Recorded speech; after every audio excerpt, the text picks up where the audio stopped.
Welcome to Accessible Art History, the podcast, the best place for art history lovers or anyone that is curious. My name is Annalisa, and I'm here to share an incredible work with you. Just a quick reminder before we get started. All sources and images will be posted on the Accessible Art History blog. You can find the link in the episode description as well as on our Instagram at accessible.art.history. Now that we have that out of the way, let's get started. Welcome to the final episode of Season 7. The past 9 months of this podcast have flown by, and I've covered so many amazing pieces and periods. This week, I'm going to be wrapping up my discussion on realism with a work that has come to define the movement. It's The Gleaners by Jean-François Millet. Painted in 1857, this painting shows 3 women hard at work in a field. It's an honest portrayal of peasant life, yet it drew a lot of criticism. So to learn more about this amazing work, then keep on listening. This painting is quite large, measuring at about 33 inches by 44 inches. The main focus is on a group of 3 women. They are working hard, gleaning in a field, and they don't notice the viewer. Their heads are turned away from us, making them anonymous. Their identities aren't important. Their work and what that work represents is the focus of Millet's message. The women's poses are strenuous on their bodies, especially considering how many hours a day they worked. They also mimic the haystacks in the background. The warm color palette and haziness in the background also speak to the season of harvest. In addition, the brushstrokes are less precise as the eye travels back into the painting. This would inspire the later Impressionist movement. In order to understand the implications of this work, it's incredibly important to understand what gleaning is. This agricultural tradition dates to the time of the Bible's Old Testament as a way for society to provide for its poorest members. Gleaning is when the lower class would be allowed to go to the fields after the harvest had been completed or wasn't economically feasible to continue. They were allowed to pick whatever crops were left over and take them home to feed their families. Because this law was based in the Bible, it was also incorporated into later laws throughout Europe, including in France. Fascinatingly, gleaning is still practiced in the modern world, albeit in a slightly different form. There are charities that partner with restaurants and grocery stores to take the food that would have otherwise been thrown out at the end of the day to help feed people. Not only does this reduce food waste, but it also alleviates some of the food scarcity that society faces still today. As I mentioned at the top of the episode, the Gleaners drew a lot of criticism when it debuted at the Salon in 1857.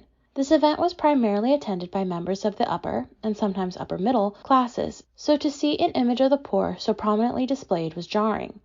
This painting was created less than 10 years after the most recent revolution and was within the memory of the previous 2 revolts. It was a reminder of the deep class divide in France, and that made the viewer uncomfortable. But isn't that one of the goals of art? To make the viewer uncomfortable and cause them to think? Next, I'm going to discuss more about realism and Millet himself. But first, let's take a quick break.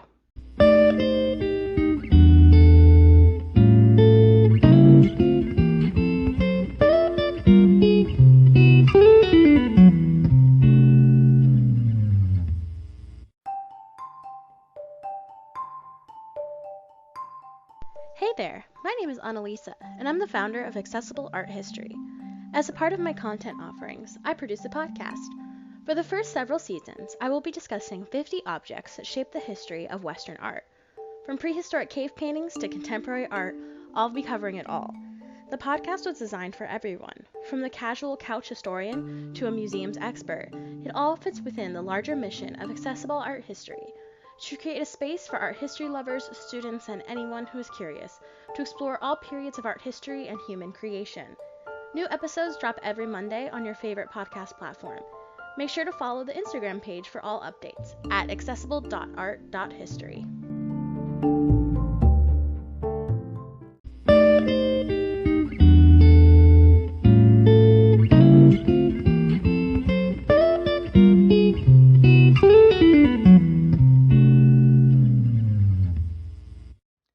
Alright, now that we're back, I want to refresh our memories on realism. For an in-depth study on this period, make sure to check out last week's episode.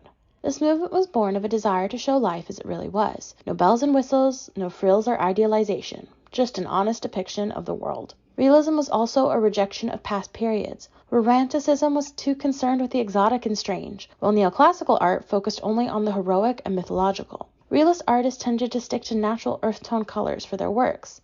This was also a part of showing life as it was. There was no need for bold colors. This style was also impacted by the invention of photography, which was the first time a moment could be captured instantaneously. Realism broke the mold, and the artists of this period caused quite a stir. Millet was no exception. As I mentioned earlier in the episode, the Gleaners received a fair amount of criticism when it was first debuted. The first reason for this was because of its size. Paintings this large were normally reserved for two subjects, religious or history paintings. By using it to show ordinary people, and poor ones at that, was almost an insult to society.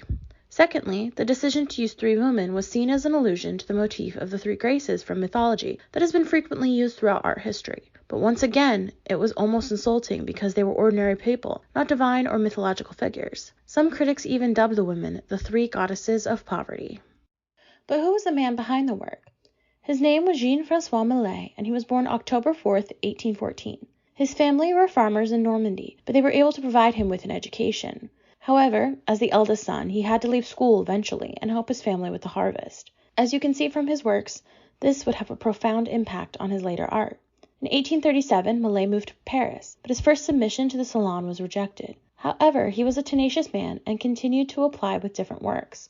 While in the city, he made friends with many other like-minded artists and perfected his craft.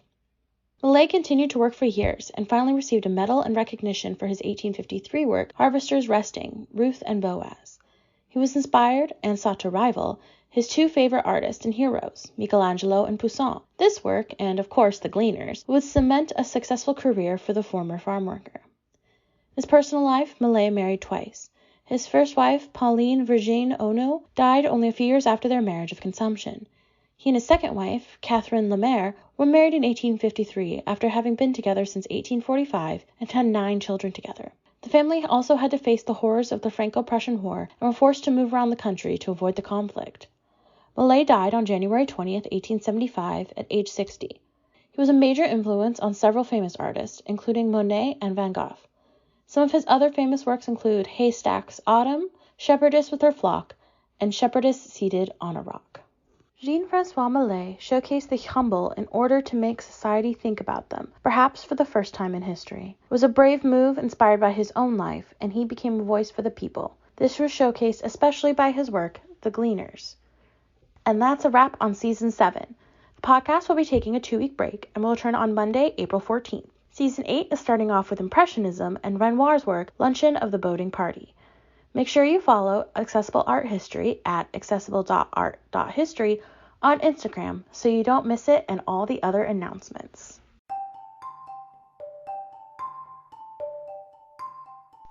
Thank you so much for listening to this episode of Accessible Art History, the podcast. Make sure you follow us on Instagram at accessible.art.history for updates and keep an eye out for our next episode. They drop every Monday on your favorite podcast platform.